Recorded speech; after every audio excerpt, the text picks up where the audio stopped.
Welcome to CP101, and this is an update on Superman. We're back to working on Superman, back to working on the phone booth.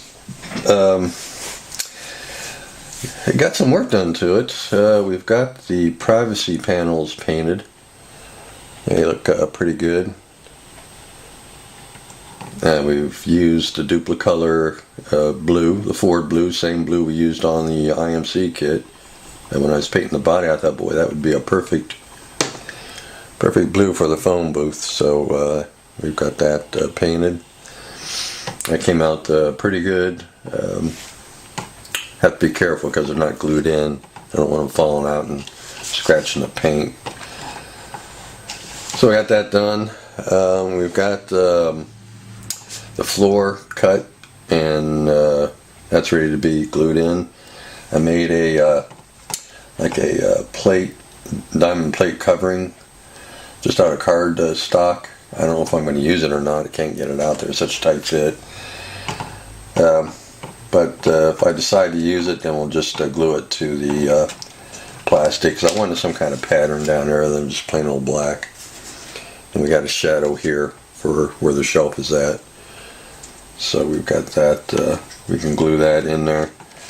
And I think it'll be okay. I think it'll look pretty good. You got the roof painted in primer, gray primer. Well, first I painted it in black primer, and then gray primer to light block it so the light from the phone booth can't shine through. And speaking of the light, we got that glued in, the light housing I made, and we got a lens installed over the LED to kind of diffuse the light. And that lens is actually a siren cover, a light bar cover. Just it worked out perfect. I took the LED that's pointing towards the floor and rounded it out with my Dremel to help diffuse the light even more, to give this more of a glow. And it came out pretty good. So we've got that done. Got the roof done. Got the floor in. Got the privacy panels painted. The inside of the panels, I was going to paint, but it's like, I think it looks better, and it'll be better as far as bouncing the light around inside if I leave it white. So what I'm going to do is go back and erase all my pencil markings, and maybe give it a light sanding at 600, and then take the Krylon gloss clear, the acrylic, and just shoot them with the gloss acrylic, and just leave them white. I think it looks pretty better. I think it'd look better white, and as I said, it'll bounce around the light inside and it'll look much better when it's lit up. We got the light hooked in. And we get the light wired in now. So now the wires that are coming out the bottom, let me get this off of here. Now the wires coming out the bottom, are actually working now, so we got that. You've got the shelf painted in gray primer, which is right here. That'll get put in here like this, and we'll glue it in there. The phone, I made the housing for the phone. And it's like, I'm not going to sit here and try to make a little receiver, a little keypad, a little coin return, all that other crap. So what I'm going to do is I took the dimensions of a real payphone, put them in my online scale calculator, shrink it down to 1/9, and then made the housing based on those measurements. And I'm just going to make a decal. That's just a piece of paper to make sure I get the size right. But take decal paper and just make that front a decal, because really you're not going to see that much of it once the doors are on, because they're going to be folded open and they're going to block a lot of that view of the phone. So it's like, that's going to be good enough. It looks good from a distance.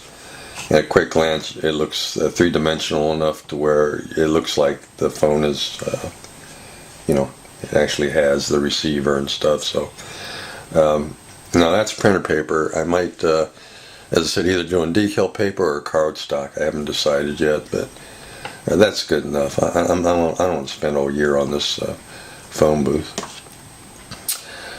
What else? So we got the privacy panel. Oh, the panel up here that says phone that lights up. Those I made myself in paint shop.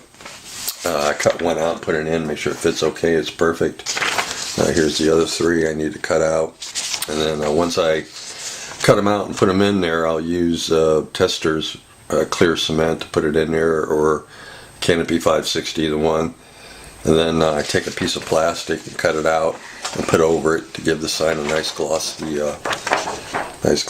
front covering, and it looks really good. It looks perfect.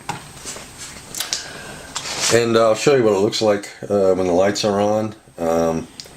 Put the floor back in it. I'll turn the lights off because you can see it much better when the lights are shut off.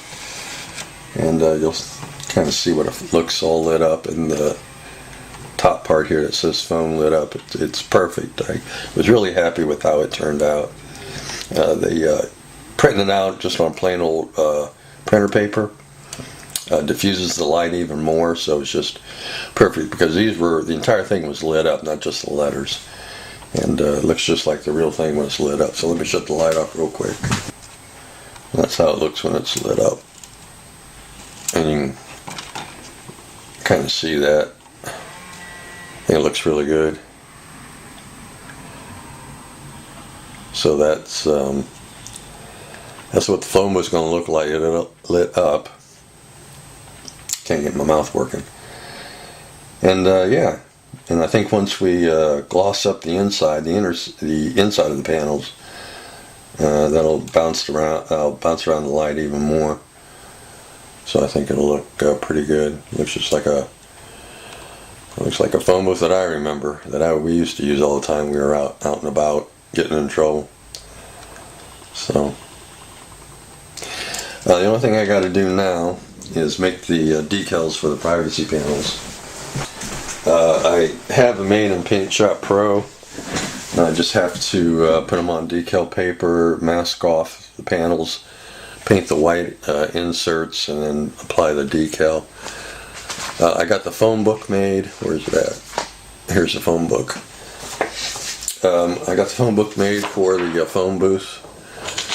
I'll use beading cord, because it looks like steel cable to attach the phone book to the shelf here.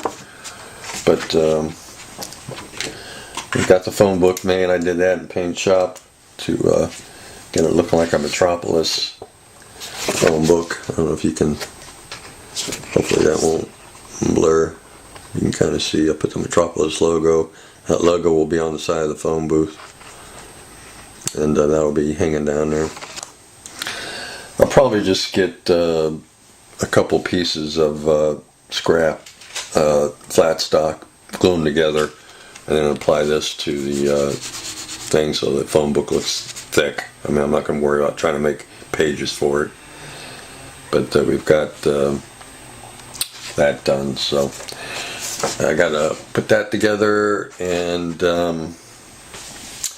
make the folding doors, which we're going to just glue in the open position. I'm not going to spend time trying to hinge them. So that'll all work out. And for the door framework, we'll probably use, this is 1/4 inch square tubing. I'll probably use 1/8 inch square tubing and make the framework for the doors and go from there. I have to take measurements, figure out the doors. So but yeah, it should be all good. I think it's coming along pretty good. Having fun making this phone booth. I didn't think I'd be devoting so much time to the phone booth, but it is coming out pretty good. So I think it'll be all cool when it's all put together. Superman is still in primer. I haven't done anything with Superman, and I really don't want to until I get all the props done. Last thing I want to do is spend all this time painting Superman and then have it get damaged because he's laying around while I'm doing all this crap. So I'm just going to wait and get all the props done, get the base done, put everything on the base, and then start working on Superman and get him together, and then just put them on the base, and then we can call the whole project finished. So I think that's it. And that's all I got right now for Superman. Alright guys, take care. We will see you in the next video.